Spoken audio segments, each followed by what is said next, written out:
My goodness. Talk no more, none of that shit. I'm just doing the same.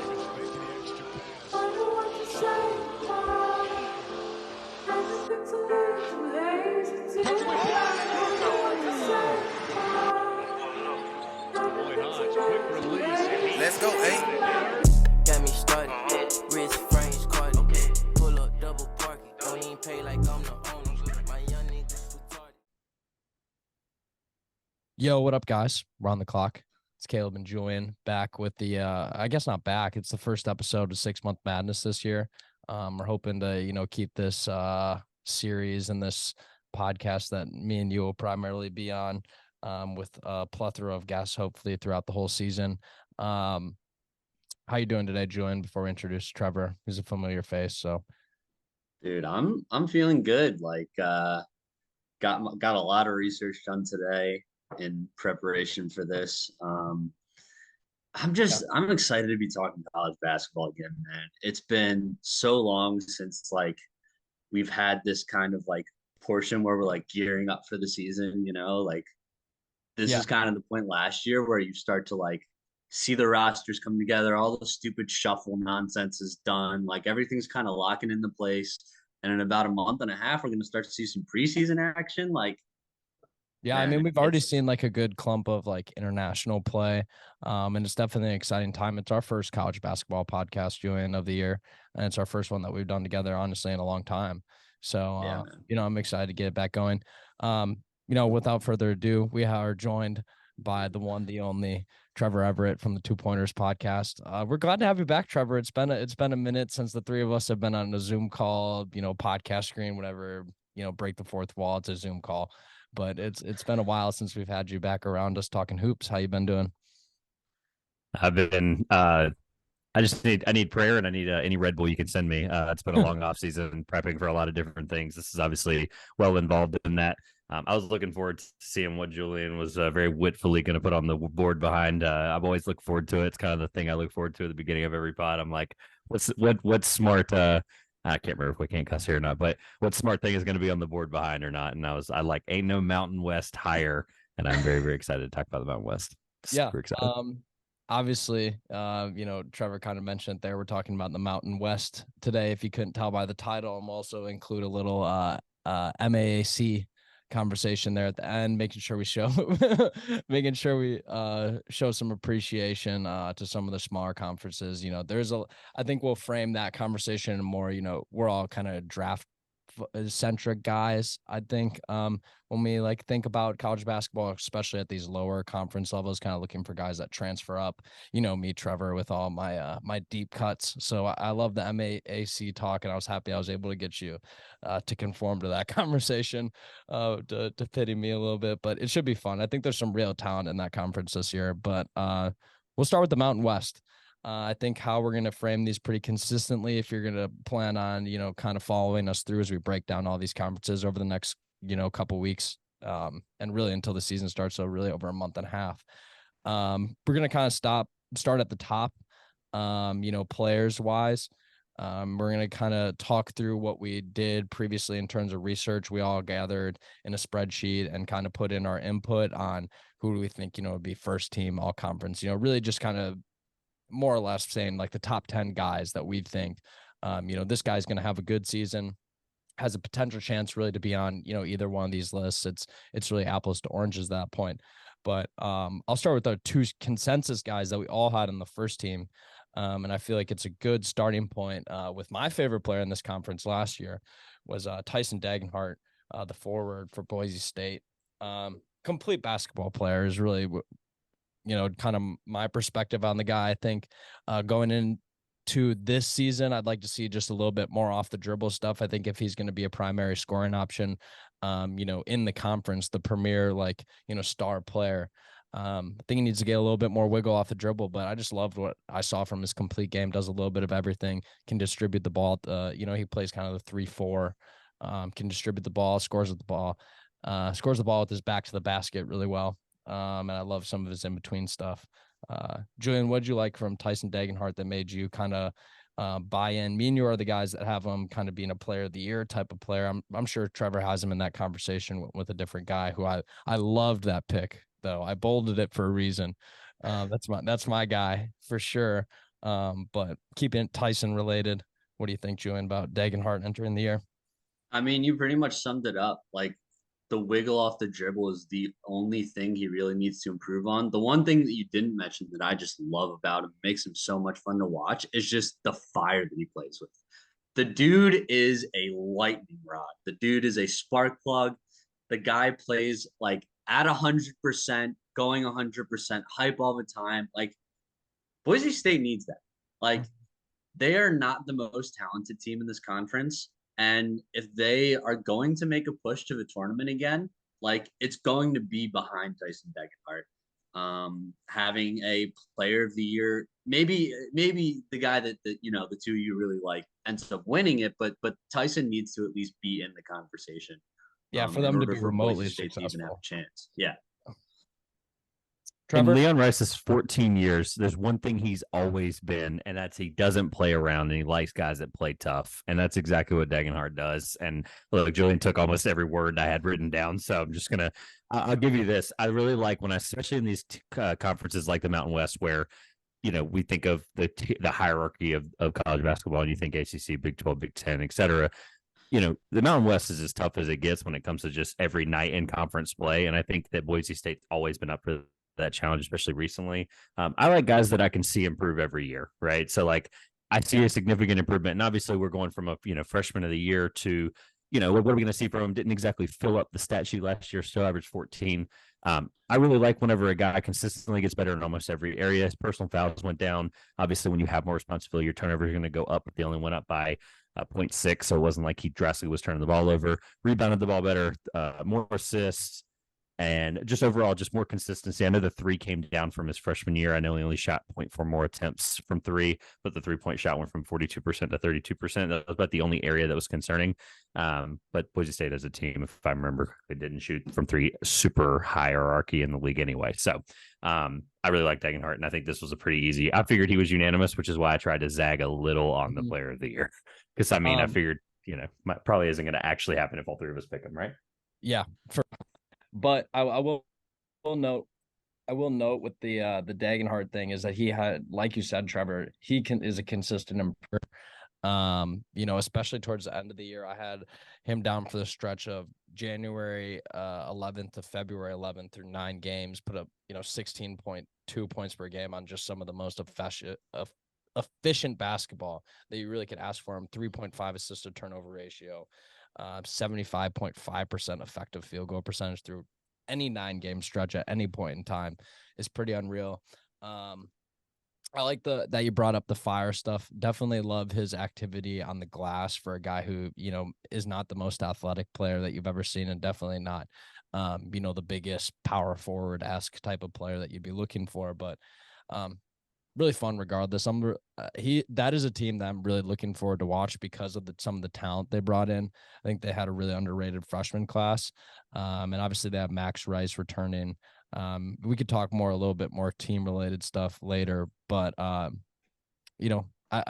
excited to see how he could maybe even mentor a guy like Andrew Meadow, who I think has a similar makeup, a little bit more athleticism, but kind of a do it all type of forward. Two guys I'll be really interested to see on the floor together. We kind of like talked around him, but Ritas Petrastis, I've struggled pronouncing his name, but I think that's probably about as good as you're going to get.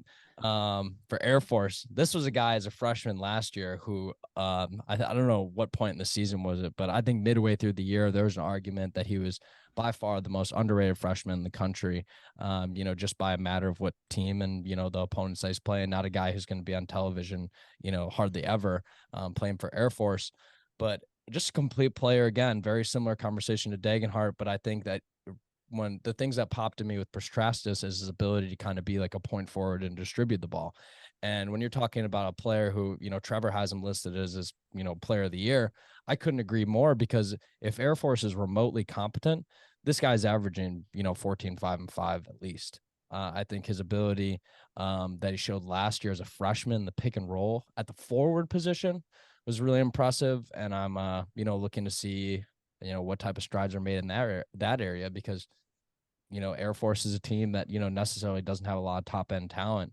And when you have a guy like this return, really could have easily transferred out and transferred up, but having him return, I expect him to kind of take on like a superstar type of role for Air Force. Trevor, what do you think about this one? There's two things on my channel that are running jokes with me. The first one is the Mountain West picking San Diego State to make the Final Four, and then the 1 year I don't, they make the Final Four. That's the first thing. I didn't address that in the top, and I should have. And I probably would have picked them in 2020 with the COVID shutdown, to be honest with you. I probably would have gone 4 straight years with them. We'll get to them later, obviously. So the second thing is pronunciations, and I'm glad you got his name out of the way before I got to him, so I'm not even going to attempt to say it. So thank you for getting that out of the way for me. 317 points. Last year was the most by an Air Force freshman in the Mountain West era when they were in that conference, and second all time. To win team MVP as a freshman that speaks to the volume of the type of program that they run there at Air Force. He's a top scoring freshman in the entire conference as well.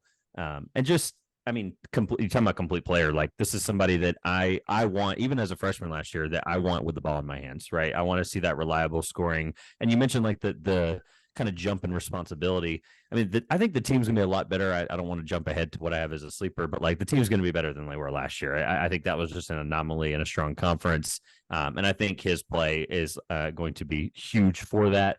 I do also think we talk about like what's important in college basketball all the time, and I think free throws are underrated in that. And he was one of the best free throw shooters in the conference, and up in there, and some of the best in the country when it comes to freshmen. So he brings everything that they need in a tough conference. Like I said, when those games slow down in February and teams are beating each other apart 65-68, you're going to need a guy that can make free throws, and he's going to be a guy that can do that.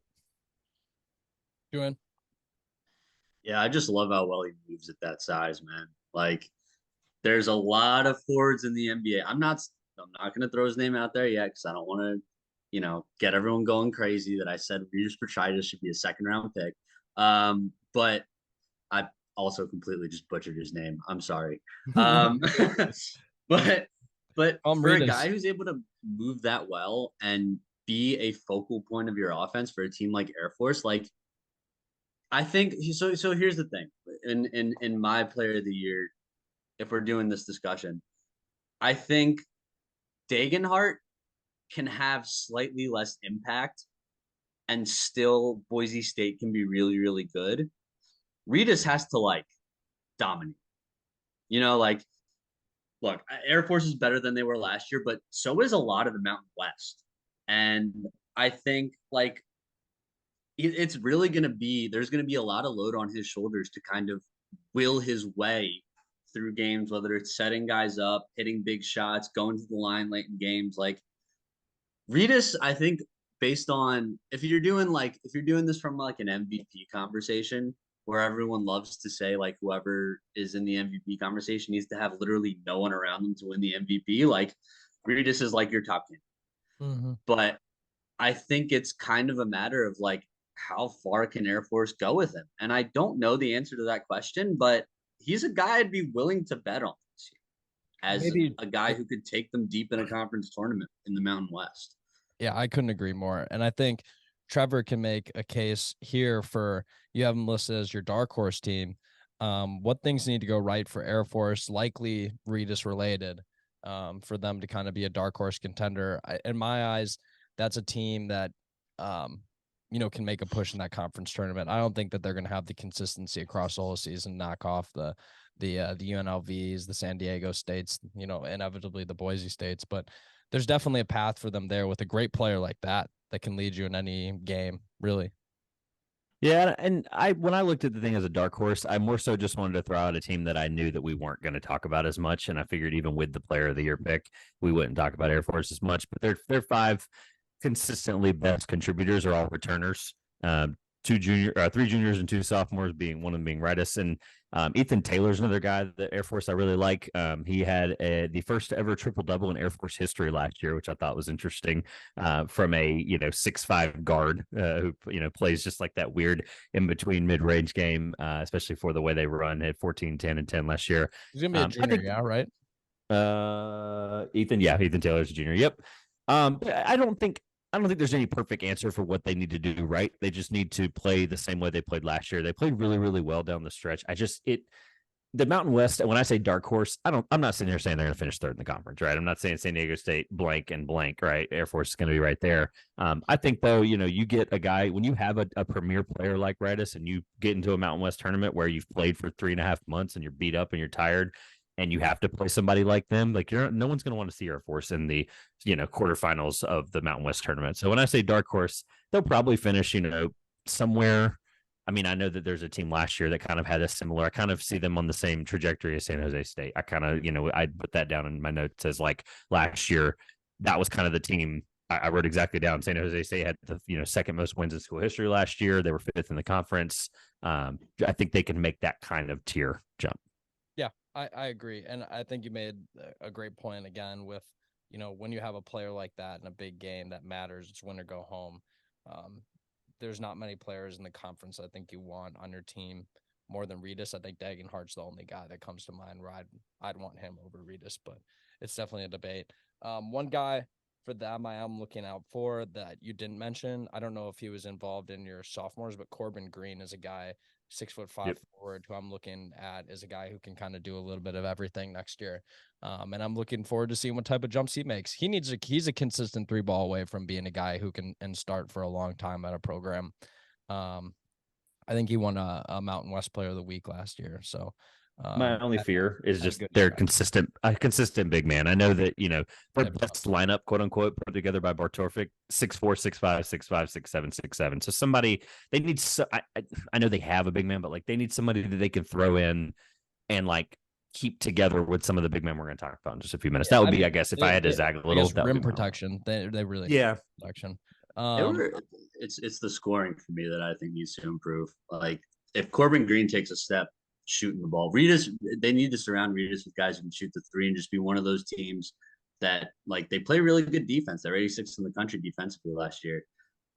If they can just play that really good defense and just drill transition threes, I mean, anything can happen. A lob threat would have gone a long way in the transfer portal for them, but it's another discussion, I guess. Kind of then working through, I think that we'll just kind of cover the last three guys and we'll all kind of pick at them. We got through our two kind of consensus guys for the first team, All Mountain West OTC edition. We got Jamal Mashburn Jr., Lamont Butler, and Isaiah Stevens. We were all kind of a little bit all over the board, but these are guys that we all had. A couple of us had them on the first team. A couple of us had some of them on the second team, but is there a guy that you kind of want to start with, Trevor? I'll open this one up to you. Is there's one of those three, Butler, Mashburn, or Stevens that you are really excited about? They were all on your first team, so. Yeah, I honestly, I think Stevens was more of a zag from not picking, Jackson, but for Colorado State. But to be real, I want to talk about Jamal Mashburn only because Lamont Butler was every year in the ACC, you pick a Duke player on the first team. You don't really know who it is if it's a good team.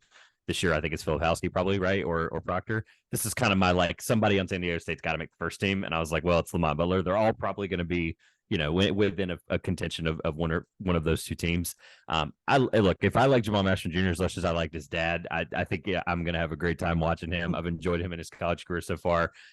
I like bucket getters, and this guy is, no different from that. He obviously was a huge, like literally look it up in, Sports Reference, bucket getter pops up. For somebody to average 19 on 42, 38, 81, like I'm going to be excited to watch them. And even if he takes a step down from that, which I know that's not the type of player he's going to be, 2-time All Mountain West Conference player, of course. I just don't see any kind of fall off, even with the team being better. We'll talk about New Mexico. Their team is a lot better, and I don't want to spoil much of that, but he's going to be the biggest reason that they are, or one of the biggest reasons that they are winning again. And I just don't see a huge drop off, even if it's to 15. At that point, I think the efficiency goes up because he's taking less shots, right? 42% from the field. Exactly. Yeah, it's going to go up. That's it. Jamal Mashburn's going to be a bucket, and I love watching that guy play. You took the words out of my mouth. I think if there's any fall off, it's in the scoring, and it's due to just more talent on the team and the efficiency is going up. I don't think on that roster he puts up near 20, but I think definitely like 16, 17, he's going to be in contention for leading the conference in scoring for sure. Julian, you got any notes on either Lamont Butler, Isaiah Stevens, or Mashburn Jr.? Yeah, the one thing I do want to mention with Mashburn Jr. is just like how explosive that New Mexico offense was last year. And look, even if he doesn't have his best scoring season ever, like when you have an offense that's as talented as New Mexico is going to be this year with a guy like Jamal Mashburn leading it, I don't think he's going to get any lower than 16 or 17 a game, at the rate that they score and then how skilled of a bucket getter he is. I do want to talk about Butler because he was actually my DPOY pick too. And Thought about it. I had it and I was like, I don't know. I hesitated. I know. Stupid. It kind of was the preseason ACC. I'm just going to take a Duke player and throw him in there. I mean, look, Lamont I'm proud of that one. Butler, Okay. look, he's the best defender, the best player returning from San Diego State team that went to the finals. Debatably, I'm gonna try and make a case for a different guy, but it's an absolute like out of nowhere. But you can continue. Right. I mean, like very known quantity. We saw what he did in the tournament. He had that great game winner. Awesome. Like, even better in person, by the way. I have to just very, very humbly put that out there. It was, I mean, literally the entire section around me, not a person had their phone out. Like it was one of those moments where I thought I was like in a different like time period. Like I was like, we're all just watching this happen. I've never hugged 35 people I've never met before. It was just the weirdest experience. Because like you think about this moment, you're like, all right, fine, somebody's gonna do something cool. It's the Final Four, but like it was, I don't know. Lamont should be remembered forever for that, and he obviously, at least San Diego State's case. But that is like an all-time bucket. And I actually, it's funny because like I don't think he's going to be the best player on what is the best team. I don't think they're going to be the best team, which we'll get to later. But I do think he is going to be like the guy for the most part. And yeah, that's pretty much all I got on him, honestly. I think you guys covered Mashburn and Butler pretty well. It's kind of the similar case I had. It was the Duke thing is so accurate. Just pick a player who you think is going to be the best returner and slap him up there. Like you said, I think there is a case though that for him as defensive player of the year, I threw it at somebody else because I just wanted to give him props somewhere on my my sheet. But yeah, Butler should be interesting. It'll be interesting to see what he looks like in a bigger role. Mashburn, like we were saying, the volume might fall off a little bit, but I think his efficiency is going to be incredible. And the Isaiah Stevens thing, really just an electric guard. And every college basketball conference, there's a handful of electric small guards that can put the ball in the basket and table set for others. And that's just what Isaiah Stevens is through and through. A great veteran presence on that Colorado State team. What I will do is I'll take two players that I had on my first team that could be kind of counteracting arguments here with Mashburn and Stevens that might hold them back from getting to this status. I think Taviante Jackson is due for a huge leap.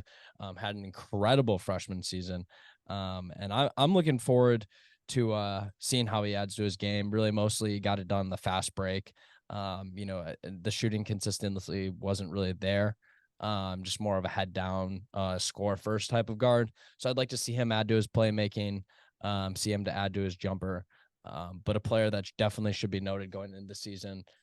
Colorado State, not the team that gets a lot of looks, like I was saying, similar to Air Force, but a player that you definitely want to keep track of.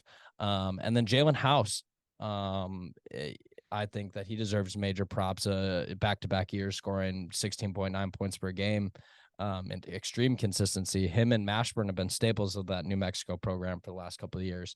So I think House is due for another solid season. Obviously, going into his fifth year grad year, it'll be the last season with that program. I think he's just another guy that's going to be consistent bucket getter for New Mexico, and will be a staple of conference play this year in the Mountain West. Either of you got notes on House or Jackson before we kind of move on to some of the other names? Yeah, I tinkered with having House in my first and second team. I don't know if you guys saw during the day when I was, making edits and there was a lot of scrambling from all of us. Yeah.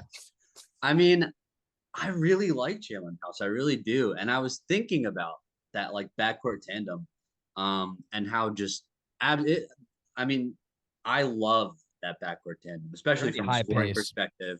High pace, lots of steals, lots of fast breaks, lots of attacking the rim, quick button threes.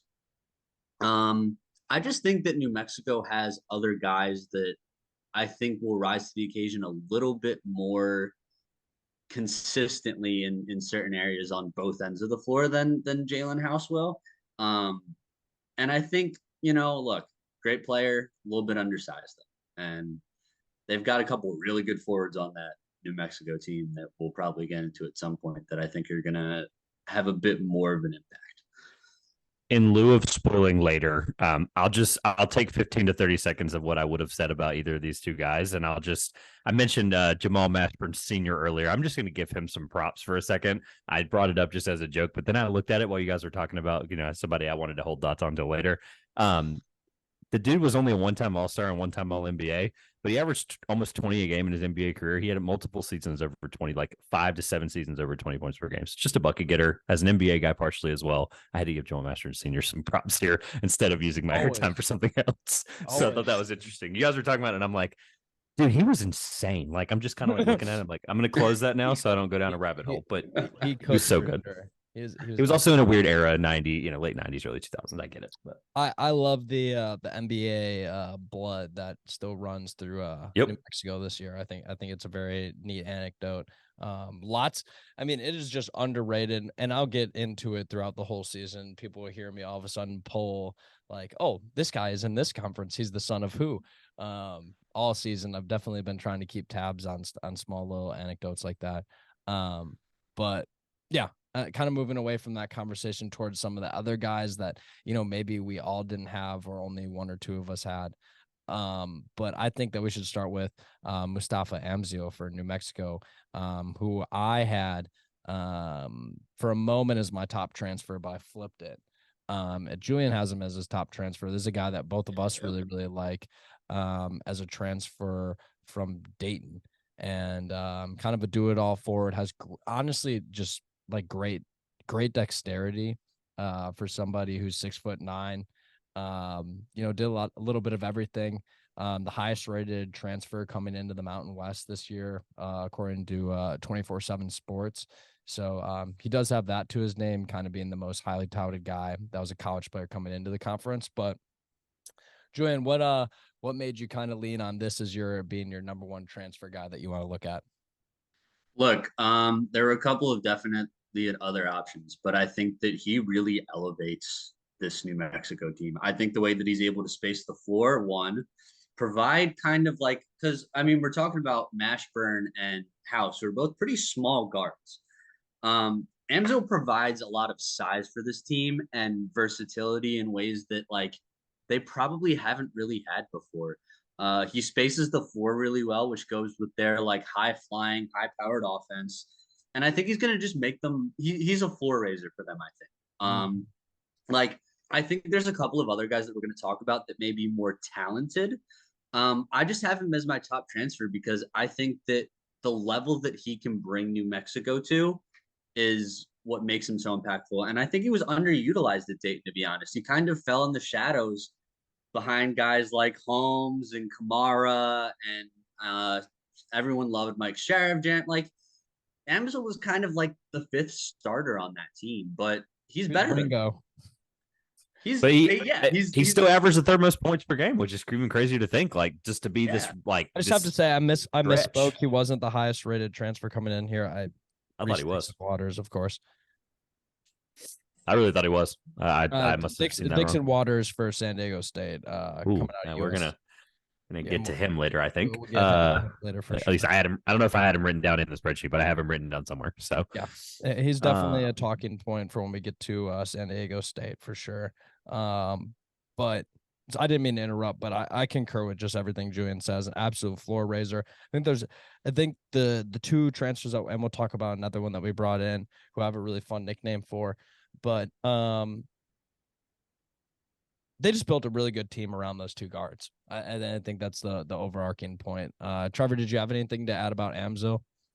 38% from three as a freshman, dipped down to 29% on fewer attempts, and went back up to 36 last year. And Dayton obviously didn't have the strongest finish to the season that they would like to have had for all the talent. So I think if you're getting a guy that really wants to win, bad spacing. So yeah, and look, he's going to contribute to New Mexico's.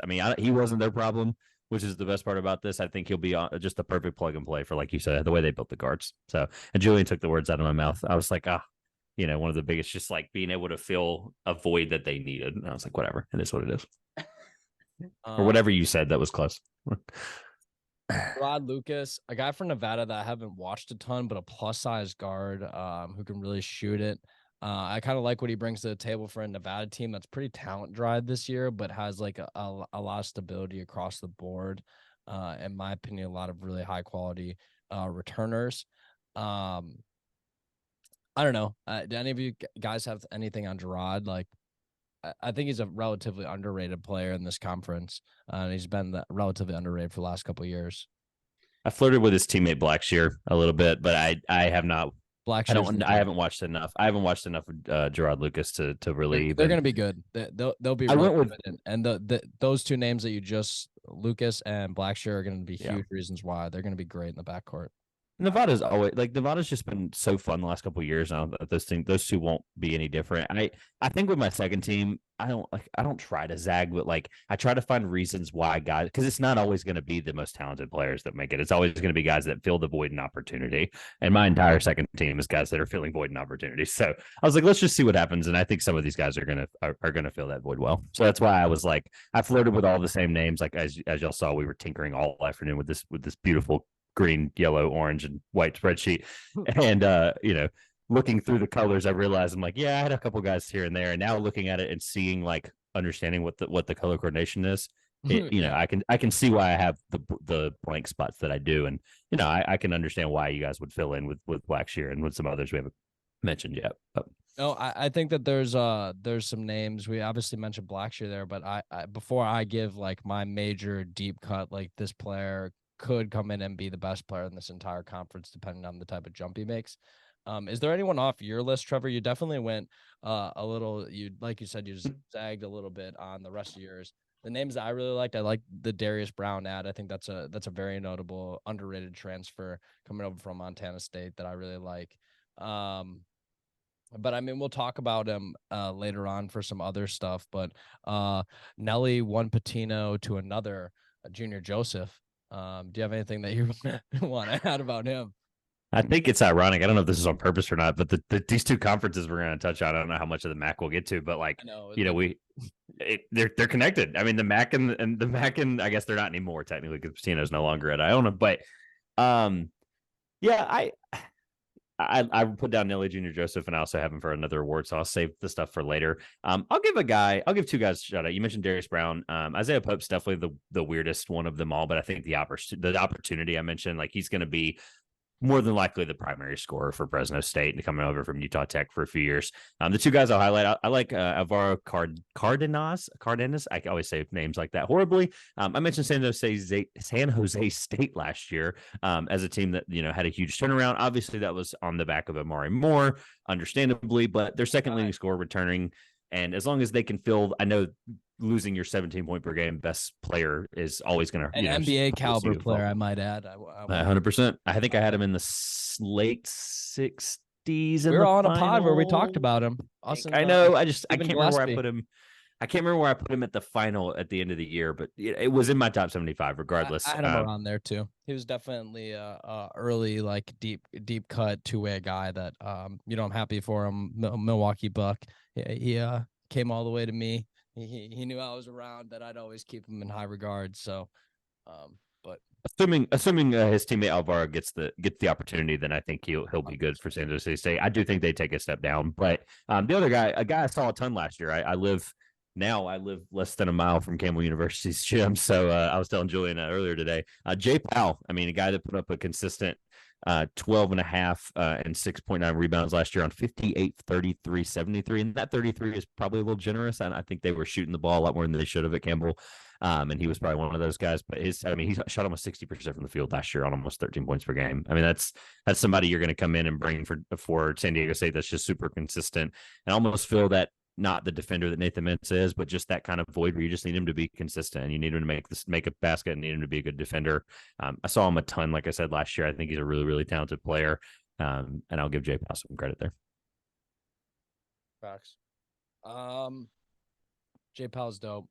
Looking forward to see, like you said, kind of there's roles to fill on that San Diego State team. So it'll be interesting to see, what type of guys take on those opportunities. Miles Bird is a player that, a lot of people don't know about. He didn't play at all last year.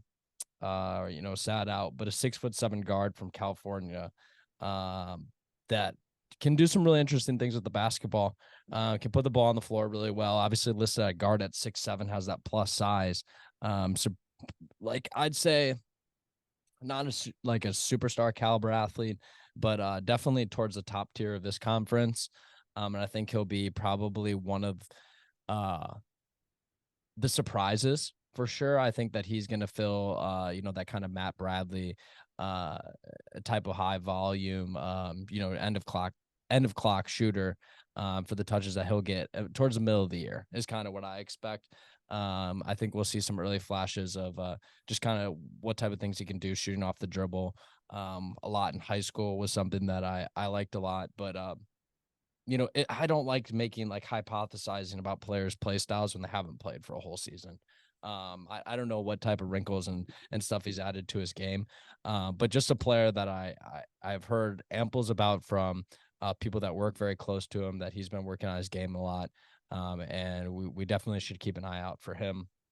I just wanted to make sure I added him on here because I knew neither of you would. But yeah, a guy who didn't play last year, but coming into his redshirt freshman season or whatever, I'm really excited to see. And speaking of freshmen, kind of get into our freshman teams. There's a handful of freshmen in this conference that could make some noise. I think there's a lot of guys coming into teams that, have a lot of talent. We'll talk about the guys for New Mexico. I'll be curious to see what type of roles they're able to get, especially a guy like True Washington, where they're already a really guard-heavy team, but talented players nonetheless. Is there a freshman that you want to start with, Julian? Yes, absolutely. My freshman of the year candidate, Jazz Gardner. I love this kid. I got to watch a lot of his film today. Just beast down low. He's a 7-footer. He can shoot the jumper. He can shoot the mid range. He's got like a really, really surprisingly good back to the basket package. And there's a big gaping hole in that Nevada front court right now that he is primed to just get up there and fill. I know they're getting, hold on. I don't want to get the name wrong. I think it's KJ Hyde. I think it's KJ Hyde. I want to say KJ Hyde, but I want to make sure that it's KJ something. The other 6'10" forward that they have at Nevada who got injured early in the year last year. And I think that pairing is going to be phenomenal. And I think Jazz Gardner, like, they need a rim protector, and I think he's going to fill that role perfectly for them. I agree. Not a guy that I've watched a ton of film on, so I'm glad you're able to kind of carry up that end. I just know about the size and kind of the potential versatility that he can provide. Do you look like you have something that you're eager to add, Trevor? KJ Himes. I was trying to find it too. KJ Himes. There it is. KJ you were looking for. Of course, as you were talking about it, both of you, I was scrolling to the bottom. Of course, he was the last name listed. So I had to. Yeah, he's the last guy on the roster. KJ Himes. There you go. I had to get it out there. I had to figure it out. Yeah. Gardner is legit top player out of the state of Nevada. So, staying close to home for him, but going to be exciting nonetheless. There's not like a ton of dominant big men in this conference. Kind of San Diego State's front court last year was like the overarching theme, I think, of the whole season, that they were just bigger than everybody else in the conference. So leaves an open door for Nevada there to have maybe a prominent interior threat that we don't really see. A lot of stability from throughout the conference. I think there's a couple of names that could pop up into conversations as we, again, we'll talk about, Joseph maybe a little bit more later, but there's not a lot of big depth in this conference, so he could have a really big season. I think I'm probably going to go talk about the two guards, unless there's something you wanted to add about Gardner. I didn't have him on my list just for the sake of trying to switch up and add other names, but I knew. Look, I've only watched one of these guys play. I'll be honest with you, it's hard to watch these freshmen in conferences that when you're trying to cover, and I'll talk about why I'm, covering a bunch of conferences later at the end. But I've only watched Rashawn and Memba play, so I can't really speak on the two guards. So you got this. Just talk about him. He's exceptional. Just go ahead, talk about him. I mean, so 12 and 8.5. But ironically enough, I know Colorado State has always historically played more guards. He's listed as guard for Colorado State, which I'm trying to figure out if He's that's gonna play their third. That's guard. what I'm wondering. I'm trying to figure out if that's a ploy or if that's like if they're just like, hey, we really think that he can be this 250-pound 6'7" shooting guard technically in a conference that, again, I talked about earlier. Physicality. This guy's a professional. He played in the Austrian league. So anytime you see a guy come over from a league like that, I know it's not your top tier European league here, but to average 12 and 8, and I mentioned like all these guys over the years of guys that played, and we're seeing it now a ton, right? Guys that are coming over from overseas to play in college basketball, and I think there's value to that. I know that he'll be kind of part of that run of testing that, right, and seeing what it really is like. But anytime you average 12 and almost 9 rebounds a game as a guard, we're going to throw up hard quotation marks for the YouTube audience, but I think he's going to be phenomenal for them, and he'll be able to play multiple roles, right? If he is that 3 because he's a 6'7", 250-pound player, I think they'll be able to slide him up or down because Colorado State, I mean, he honestly might play the 5 for them depending on the way they want to run, and I think that versatility is going to be really important. I'll add, you gave kind of a low key plug, but a podcast that I'm coming up in the next couple of weeks with KJ Pistons. We're going to be talking through the international wave coming into college basketball and some of the guys that we're going to be looking to kind of be like a survey of this mass movement now, with NIL coming into play. All these guys now realize that, the only reason why they're staying overseas was to be able to make money still while playing basketball and support families. So now they're able to do that over here. And often, as we started to see, they can be, highly sought after, really, for, just random names. Like, it's almost every day there's some 18-year-old who's 6'6" plus who is coming over. I know there's a guy literally Michigan signed the other day, Lee Alio, which literally fits this bill perfectly. But he reminds me a lot of Keyshawn Hall, who was a freshman we saw for UNLV last year that I really liked, who transferred to George Mason. Just good, like a very basic skill set, putting the ball on the floor, but knows how to utilize space really well, and his pace are two things I really liked when looking at some of the stuff from Austria with him. But yeah, exciting player nonetheless. I think the guard that I'm a little bit more excited about, because I think he'll probably get less playing time, but I think that he'll be a little bit more exciting, at least in my opinion, is True Washington, high octane, plus size point guard for New Mexico coming in. I think that we're going to see them use him pretty sparingly because they just have so much backcourt depth with House and Mashburn. But a player that I'm excited to see, just move up to the next level. I think that he was somebody that really, his tape pops to me that he was a superior athlete at the high school level. So bottom line for me is I just want to see how his pace translates. That was a big thing that he was able to dominate with in high school. I know, Trevor, you said you didn't get to really watch much Washington. Well, but I know that the guard depth was the only reason I didn't even the New Mexico team is the only reason I didn't even consider him for freshman of the year, just because of the opportunity. It's going to be so really hard. Fun. He's going to be good, but it's going to be so hard. That's why I was like, look, and I like Jazz Gardner pick. I didn't really say anything on Jazz. I mean, anytime you're the only big man in an offense, I think it's going to be good. Or at least only big man that I think is going to be able to play that type of game. But no, I think True's really good, but from what I have seen, it isn't a lot. But again, the guard depth was the biggest holdup for me. We haven't even talked about the top recruit coming into this conference. The Dan Thomas for UNLV. I don't know if everybody's just out on UNLV. That's kind of like the vibe that I'm getting. But I'm definitely not as excited about them this year. I think that they had a lot of talent last year and just really had no sense of consistency as a team. Obviously, you saw Gilbert exit and a lot of other prominent players that they had. So I think it's kind of an open door, and for a guy like Tadon, who's one of those undersized guards with a really, really refined skill set, get into the basket, able to create off the dribble. I like some of the stuff in the pick and roll, but again, it's just at the high school level. And the thing with him that I'm worried about the most, and why maybe I don't think I had him on my team here, my all freshman team. I'm just not really a big believer in some of these, like in a true like point guard, kind of getting thrown to the fire as a freshman. I think that we're likely going to see that happen with Thomas. I think he'll probably get a lot of the reins right away, and they'll probably try to make him a focal point of their, their identity as a team. So I think that that'll probably, those have mixed bag results. We'll talk about a guy in the MAAC later who had a phenomenal freshman season after getting the offense turned over to him right away. But I don't know. Any thoughts about Thomas? I feel like that kind of narrative of throwing the keys to a freshman point guard is pretty consistent across the, analyst landscape. Doesn't really tend to be the highest successful outcome. Yeah, I do think that's a big issue, but to kind of give him some credit here, like it is a conference where small guards have excelled. I mean, we just talked about Jamal Mashburn and Jalen House being two of the best guards in his conference. We talked about Isaiah Stevens being one of the best guards in this conference.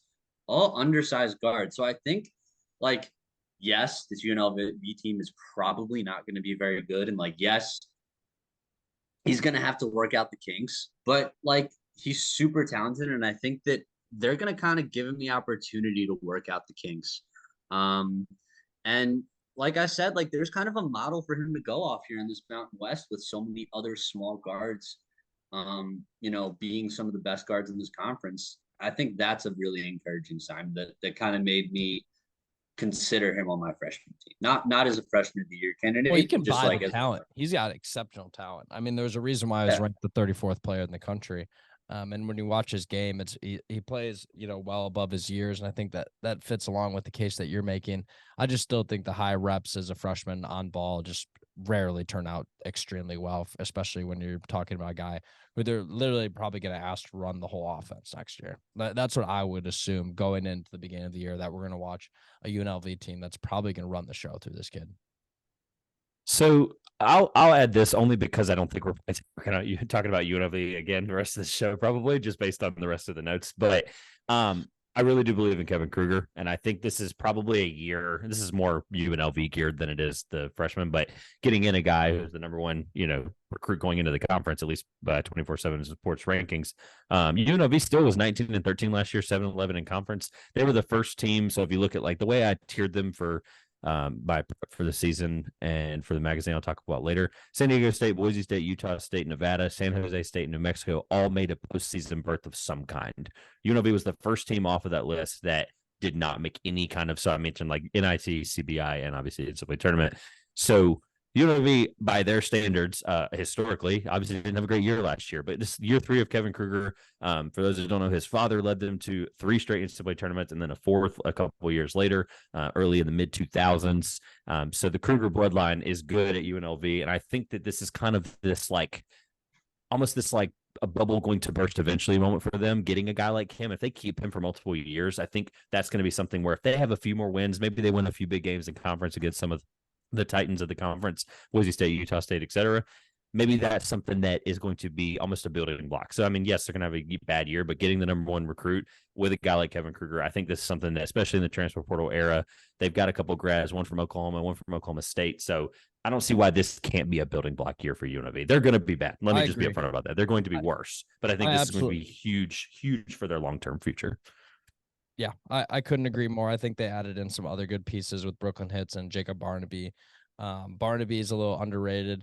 One of the few players in the entire country is from Alaska.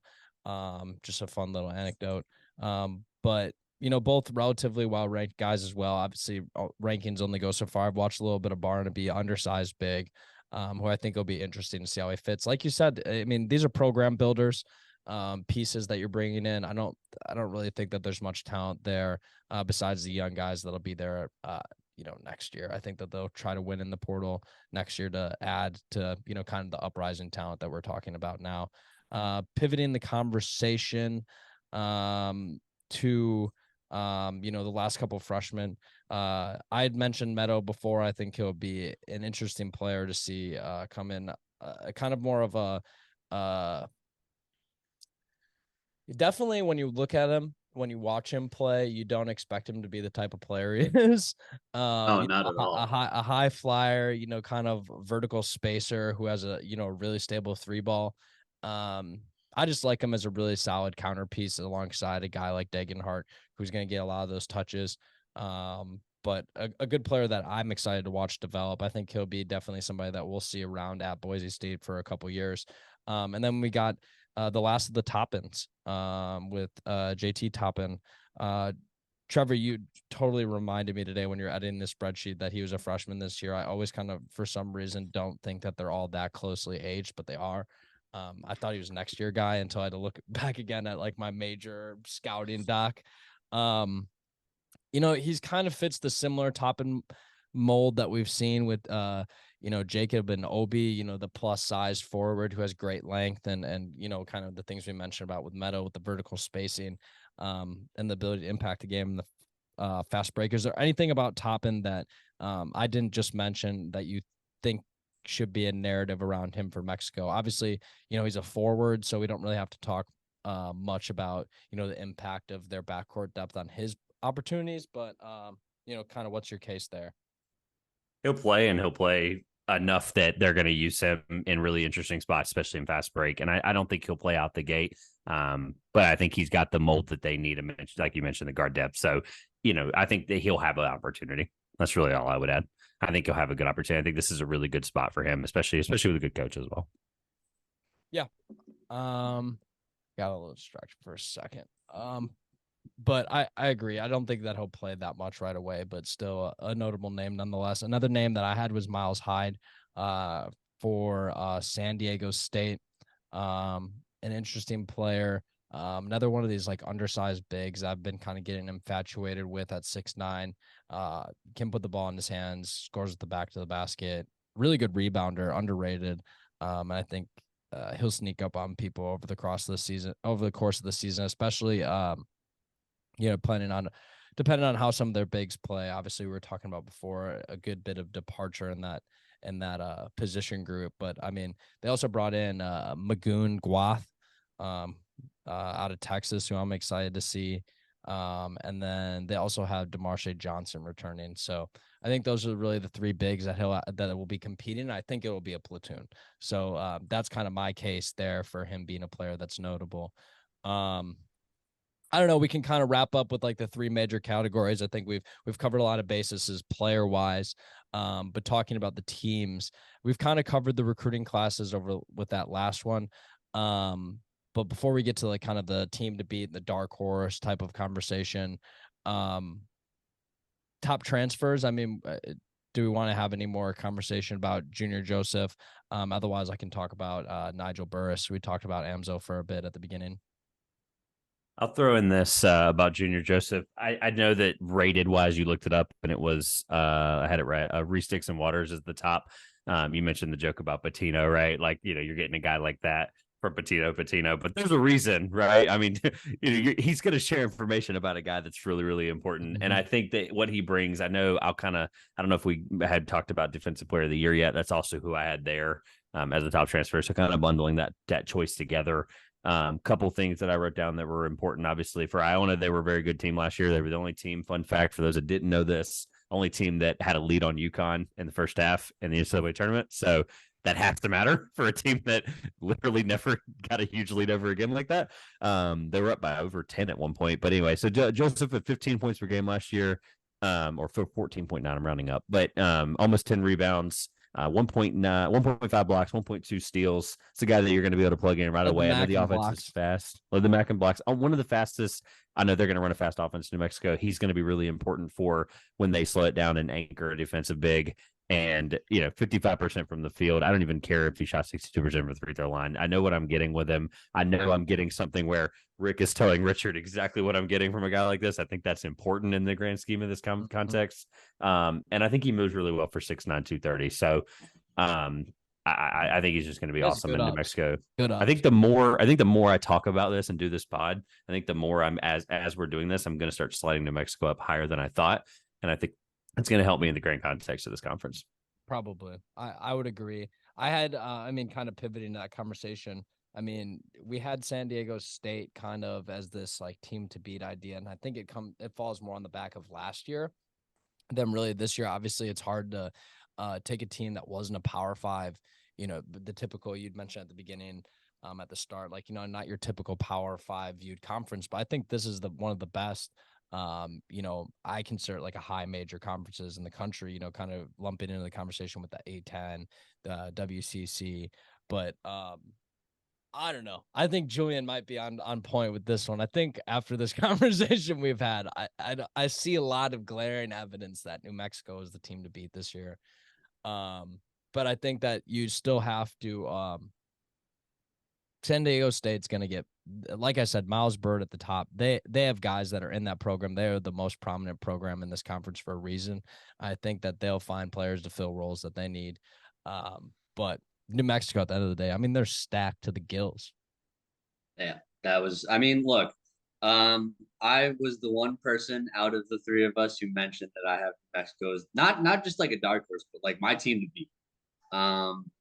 And I want to mention two things on that. One, like Caleb said, New Mexico is absolutely stacked. We've mentioned 8 players on New Mexico so far in our first team, our second team, and our freshman team, and our top transfers.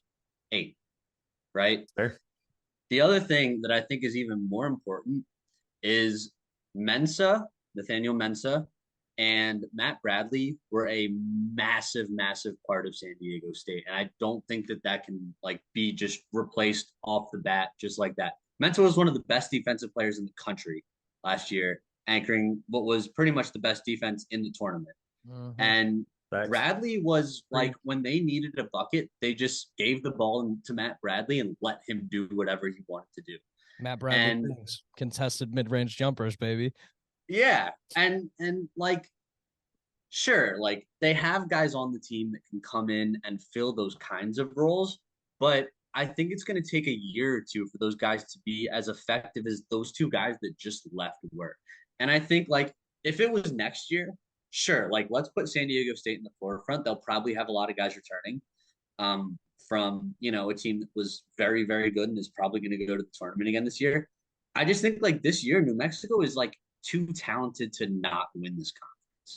So I'll play devil's advocate because Caleb picked in the doc here.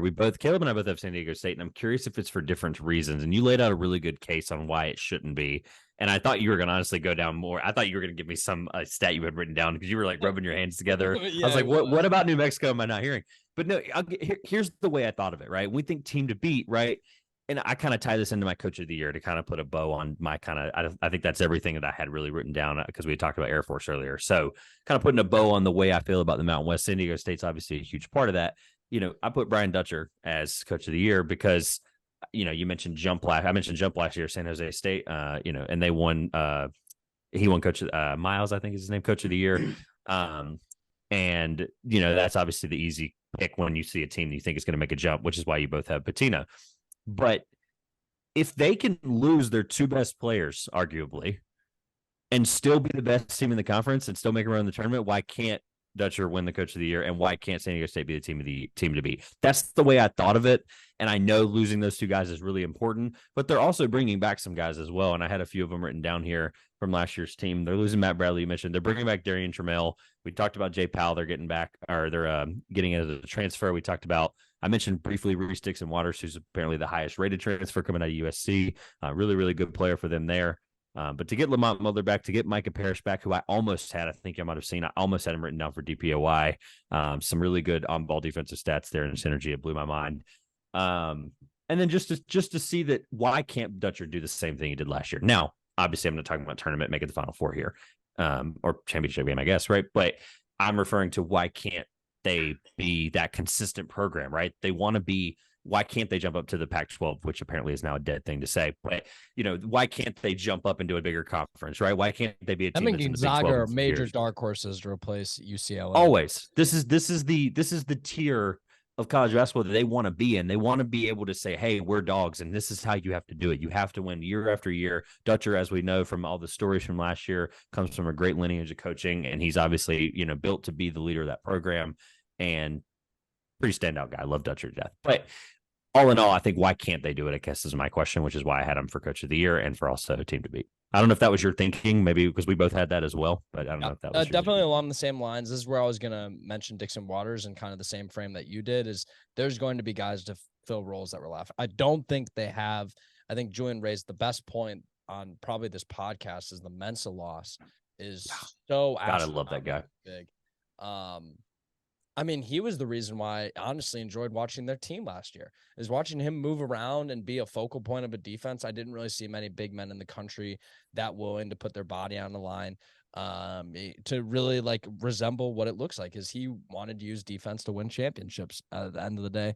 And I think it's hard to replace that type of player. And I think Dixon Waters and the Bird factor, those can supplement the Matt Bradley effect. And I think that there's some case that, Matt Bradley's play style isn't the most efficient in the world. And, they probably wouldn't be the worst. I don't know how much worse off they'll be without him. I think they'll be much worse off without Mensa. But yeah, superstar players are superstar players. No doubt Matt Bradley was the best player on this team last year, but Mensa, I think, had he was the ceiling raiser for sure. I don't know. I think it's a valid conversation. New Mexico, San Diego State. I think we're all in the same vein with that those are kind of the two teams that, are kind of overlooking, the Boise States, I think, is outside just because of Dagenhart and some of the talent that they were able to bring in. I don't know. Anybody, we had talked about Air Force. Anybody else that you feel like deserves like a mention in this conversation before we pivot quickly to the MAAC and kind of then wrap up? Yeah, I really would be kicking myself if we didn't mention Nevada at least once on this podcast. Yeah, of course. I mean, we mentioned Keenan Blackshear briefly. Like, I had him on my second team. I really love the backcourt that they brought back. We mentioned KJ. I'm going to forget his name again. I'm not going to try. Like, people don't really know this. They had a really bad end to the season. They lost 4 straight, including conference tournament and the first game. They lost to Arizona State. I think it was NIT, I'm guessing. But they were one of the 3 teams in conference that beat San Diego State last year. It was them, Boise State, and New Mexico. And look, I'm not saying that they are better than any of those 3 teams, but I think it's worth putting a team that returned that many guys, brought in that much, brought in a really good 7-footer who I really like. I think they're worth at least being in the conversation amongst like those top teams in the conference. And I think they're going to make some noise this year. Sweet. Any other notes on the Mountain West? And then I think we should get to the MAAC quick before this podcast gets any longer. I'll ask a question just to see how it's framed for the thought process of putting these teams in a ranking very soon. Is Wyoming going to be the worst again? I don't think they got much better, but I don't think they lost Maldonado. I think they got much worse with that loss. Yeah. Didn't they lose Graham Ike too? They lost yeah. Graham Ike. They brought in some JUCO transfers, I know, was so good last year. So with them being just as bad as they were last year, I don't really see a world where they get much better this year. I think just the kind of they're definitely, in my eyes, like the definitive bottom, and then the rest is kind of scrambled. I think Colorado State will be down there just because they don't have any big man depth at all. And Air Force is not a similar case. But there is scenarios where I think Colorado State's really good, and there's scenarios where Air Force are really good. I don't see that for Wyoming. The only reason I bring it up is because when you look at this, the way I look at conferences and the way I tier them and the way I try to rank them is, where's the line? I've mentioned this on every preview pod I've done this year. It's going to be a big focal point of everything I preview and talk about in writing form. There's a drop off in every conference, right? Whether it's significant is one thing. But the Mountain West, at least from this conversation today and previous research, it's San Diego State, in no particular order, by the way, San Diego State, Boise State, Utah State.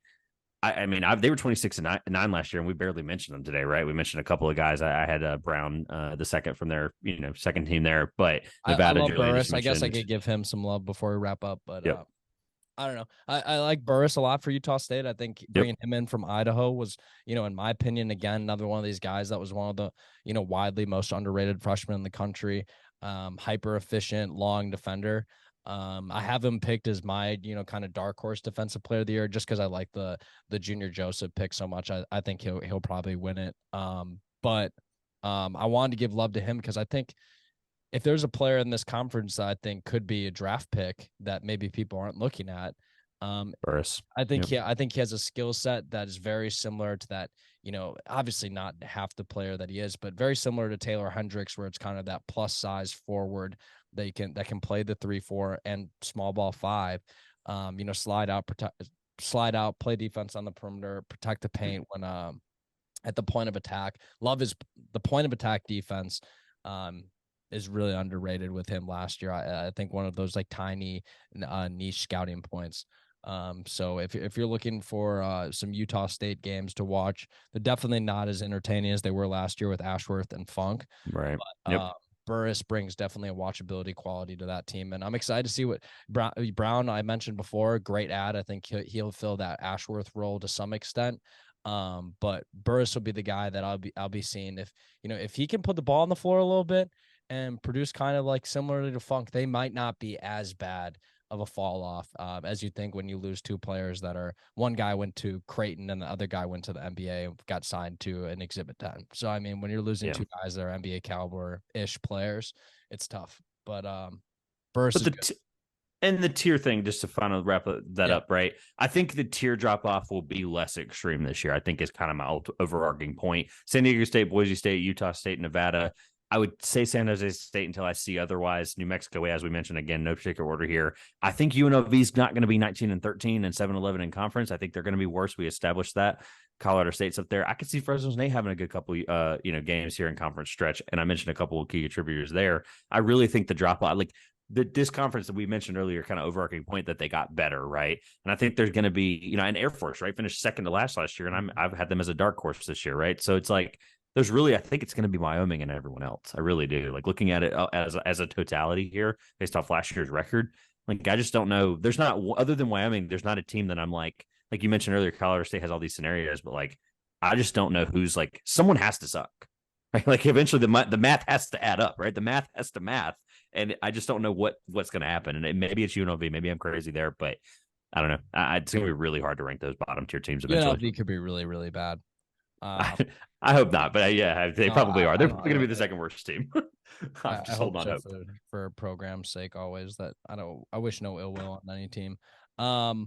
Quickly kind of going through the MAAC.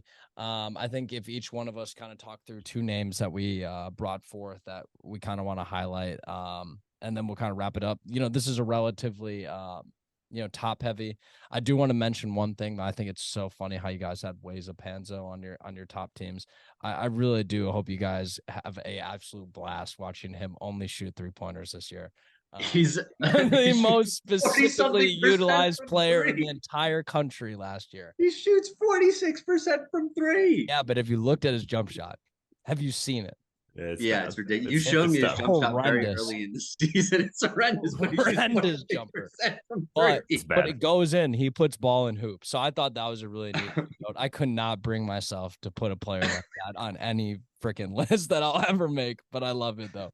I love the optimism. If he can develop any sort of a handle, he's an elite player. You mentioned top heavy though, and like honestly, you kind of made my point for me. Is like I started making my list, and as y'all know, I told you I wasn't going to finish it because I've got to really sit down with the MAAC here soon. I couldn't. I had looked at everything, and I'm like, I have to put him on there because I think if he pops, he's going to pop well. Right? You mentioned ball go in hoop, right? Obviously, ultimately that matters. So I think it matters, and he has to be somebody. If he shoots anywhere remotely close to, what'd you say, Julian? 46% or something? Got 46% from 3 last year. On how many attempts? Do you have that in front of you? Let me pull that up. It was moderate attempts. I was keeping a closer eye on him at the beginning of the year when he was shooting closer towards 50. Like when he was shooting like 49% on through 15 games, it was about 4.5 attempts per game. Okay. He's shooting all catch and shoot though. All catch and shoot. Only catch and shoot threes. He took one. It's basically 47. It's basically 47 on 5 attempts a game. That's solid. I mean, the math adds up. That's kind of crazy. Look, at the end of the day, it's kind of one of those conferences where I'm gonna have a hard time making a second team that I feel good about. So I put together first team. I wasn't even feel good about that. And you mentioned 2 names. I'll actually give you 3, but I won't actually. I'll kind of tell you why I mentioned 3. The first name I'm going to give shout out to is Sam Fetterman. I think is his name, who has been unbelievable covering the MAAC and through high school. He's been going to MAAC games. I think he went to 68 MAAC games last year. I got a chance to meet him and Ryan Hammer in person at the Final Four. Super good kid. He's going to Syracuse for, I believe it's media communications and all this stuff that we're doing every single day. But Super good kid. I wouldn't be able to do a MAAC offseason preview without his MAAC offseason hub. I'll send you the link to it. Please put it below. Give him all the credit in the world for this. It's the only reason I realized that there was a 22-point per game transfer to Iona. There's a 22-point per game. That's kind of my segue to my guy, Greg Gordon, who's a 22-point per game scorer at Duisburg State, who I actually found a teammate of his through another preview in a different conference. So apparently Duisburg State is just spitting out, good college basketball players for Division I level. JUCO classes are always underrated. There was multiple times in these previews that I found multiple guys from the same team. There was I think it's a Midland College in Odessa, Texas, had multiple guys transfer up to the mid-major or high major level. Multiple, like 2 to 3. And I was like, wow, that's weird. But yeah, Greg Gordon was one of my guys. I'll give you there, and I'll give you another one later. But I had to give Sam a lot of credit for putting this offseason hub together. It has every transfer color coordinated, their points per game, their position. Do they need a waiver? Is another one on there. Like, it's just, super, every bit of information you need. Scholarship tracker, really, really helpful there, especially in the world we live in with college basketball. Projected starting lineup, their out of conference schedule, 2023 recruits, everything that you could ask for a conference like this. And it's super in depth. I had to give him a lot of credit. I had to give him so much credit for that. He's been doing it for like the link years. will be in the description. If those like kind of deep cut guys get you going, just like me, I'm gonna have to spend a plethora for those MAAC heads. Dude, I'm gonna have to add a lot of his stuff on me and Julian's database that we got going for the whole season so far. I'm just gonna Taj Stavieski, out of Kansas. I think this is in my opinion the player of the year next year. Came in as a freshman, averaged about 13 points per game. It was far and alone really the only major contributor on that Kansas basketball team last year.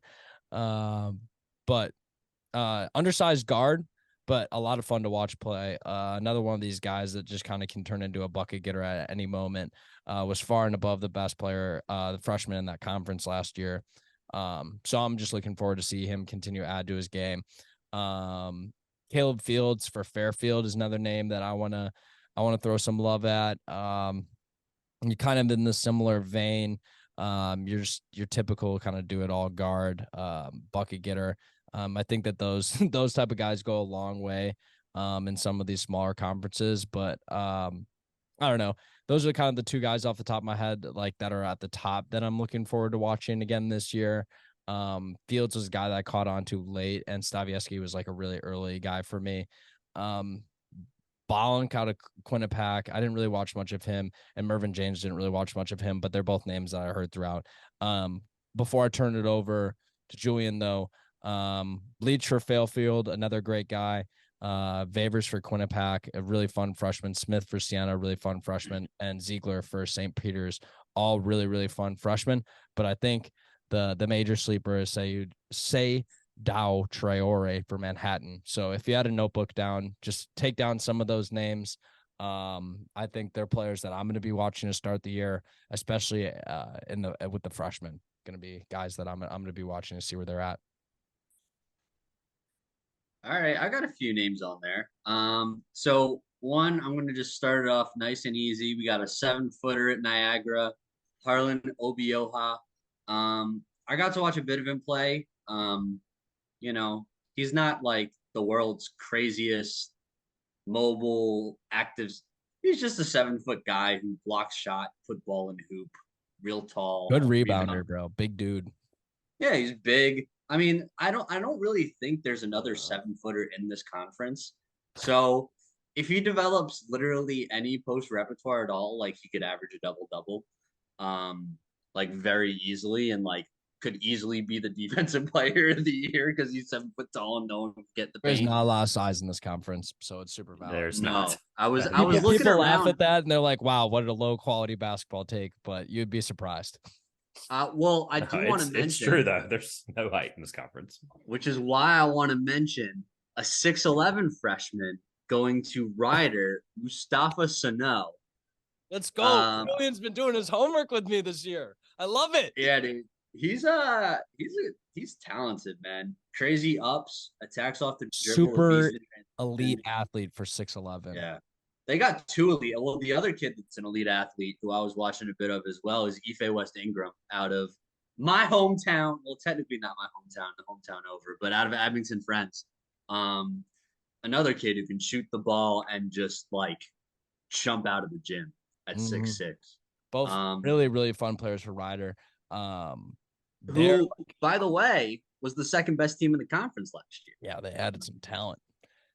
Them and Siena are my teams to beat, in case you're wondering, Trevor. I think Siena's got a lot of depth. They brought in Duru Gordon, who I liked a lot last year, and will be a player that I'm excited to watch again this year at a smaller conference. So I think that he could potentially pop a lot. And I think Marist is a dark horse. Some guys off the top of my head for them, Isaiah Brickner is a player that I really, really like for them, and Jaden Daughtry. I'm looking to take a jump. So those are kind of my two teams ish. I don't know if you had a team off the top of your head, Trevor, that you wanted to talk through, and then Julian, and then we'll probably wrap it up.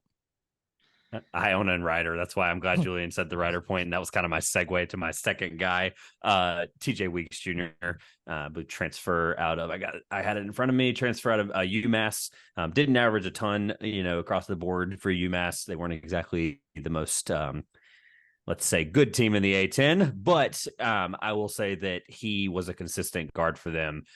I think the volume that he had was definitely contributing to, and I say volume from a standpoint of he only took a handful of shots, but the team overall wasn't very good. He was put in a bad spot in UMass, and I hope that he gets a good opportunity with Ryder, and I think he will. So I really think it's Iona and Ryder, and I think that's it. He's a really my only good point I player. wrote down. My only point I wrote down was when. No, you're good. Go ahead. Yeah. I was going to just say that with Weeks, another nice little anecdote is he's playing with his younger brother this year who transferred him from Miami-Dade CC.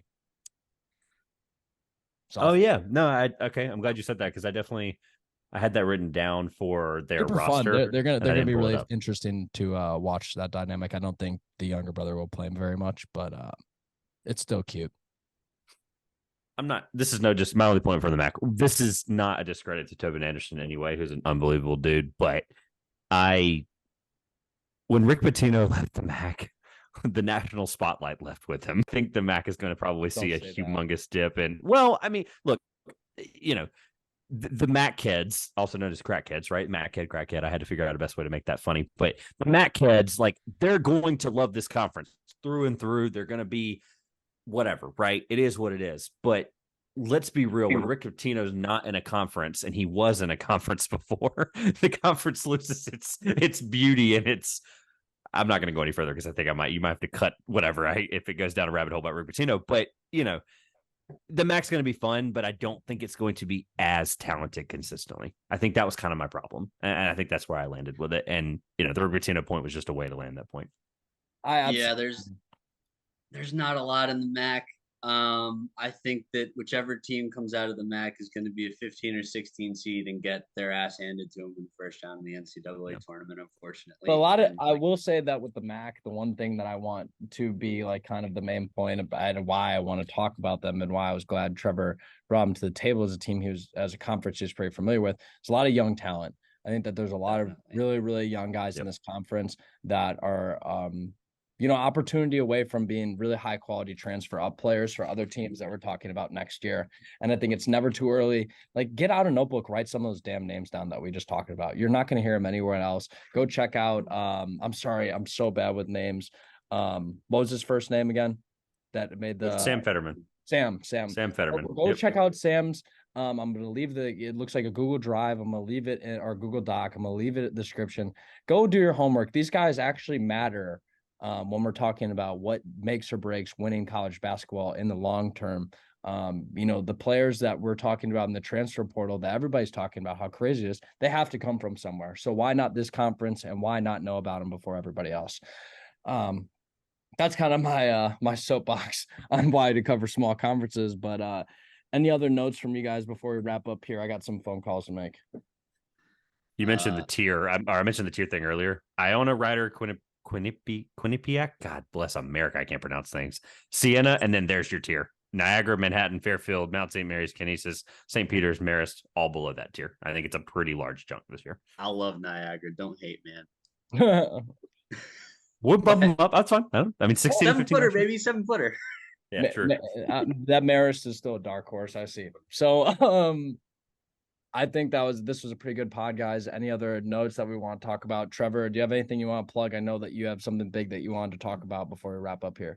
Yeah, I appreciate the first of all the opportunity to come back and talk college basketball. The Mountain West has been, like I said, has been my kryptonite, and I hope that this is not all things that we can watch 11 months later and laugh about. But maybe it is. Whatever, who cares? But I do want to mention talking about the conference previews and the different, my feed has been very quiet recently. And obviously, I'm here. I was on another pod. I'm going to be on another pod next week.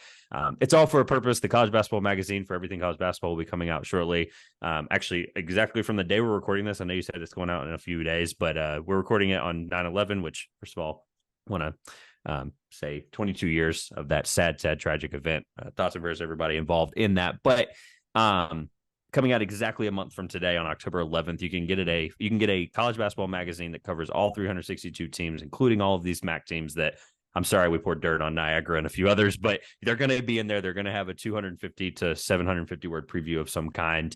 There's going to be some really awesome features, some of different people that all throughout the space. Truly Donovan has a feature in there, which I'm super excited about. I haven't read it.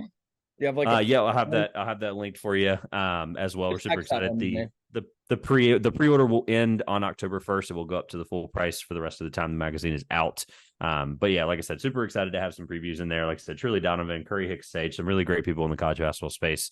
We're able to spend some time with us, and we greatly appreciate it. 4 of us working on it this year. We would greatly appreciate the support. And then, the NBA season's coming back. I'm super excited. My feed's going to be quiet for a little bit longer, but, it'll be waking up very soon. I probably will have to do an emergency pod after this because the NBA literally just made a rule change that they're going to try to prevent players from sitting, and they tiered stars. So I can't wait to read all of it. It literally happened right when we started, and they're basically going to tier stars based on based on their all stars and based on their all NBAs and stuff. And basically they're going to prevent sitting. And I can't wait to read all about it, and I can't wait to do a pod about it. So thanks for the opportunity. Long-winded, but the magazine is the biggest thing I want to talk about. I appreciate the opportunity once again, guys. And college basketball season is going to be here, and it's going to be here quickly. So, yeah, please go check that out. I'm going to leave the link in the description. It sounds like a lot of hard work, intelligence, and effort put into that. So we appreciate your work for making our lives as college basketball fans easier, Trevor, especially in the off season, going into a season. It's always fun. But that's all I got. We're off the clock.